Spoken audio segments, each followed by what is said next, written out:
আমাদের আজকের এই সুন্দর অনুষ্ঠানে আমাদের যদি উপস্থিত হরিপুঞ্জের জেলা আয়ুক্ত মহোদয়, আমাদের সিও মহোদয়, আমাদের জেলা পরিষদের সভানেত্রী মহোদয়া, নির্বাচিত সদস্যগণ এবং আমাদের জেলা পরিষদ আঞ্চলিক পঞ্চায়েত এবং বিভিন্ন ব্লকের সরকারি আধিকারিকগণ এবং অন্যান্য জনপ্রতিনিধি, আমরা আজকে অত্যন্ত আনন্দের দিন আমি মনে করি। যদিও আমাদের কার্যকালের একদম শেষ লগ্নে আমাদের এই জেলা পরিষদের কনফারেন্স হলটির শুভ উদ্বোধন হয়েছে, তো আমরা একদম শেষ লগ্নে হলে অত্যন্ত খুশি।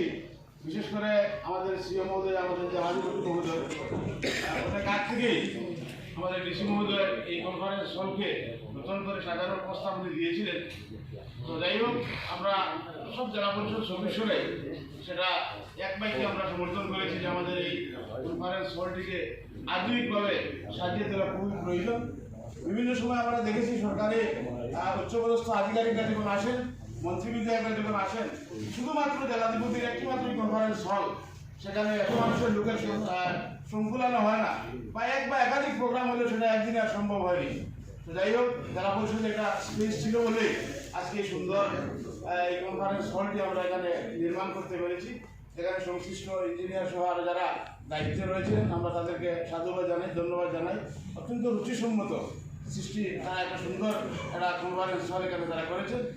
তো আমি মনে করি এই যে স্থাপনাগুলো, আমরা হয়তো একদিন ছবি থাকবো না, কিন্তু জেলায় উন্নয়নের যে স্থাপনাগুলো সেদিন সেটা একটা সাক্ষী বহন করবে। তো আমাদের এখানে জেলা পরিষদের সিও মহোদয় বলুন, আমরা নির্বাচিত সদস্যরাই বলুন, আপনারাই বলুন, আমরা সবই এখানে হয়তো থাকবো না একদিন, কিন্তু আমাদের এই স্থাপনাগুলো আমাদের থেকে যাবে, উন্নয়নগুলো থেকে যাবে।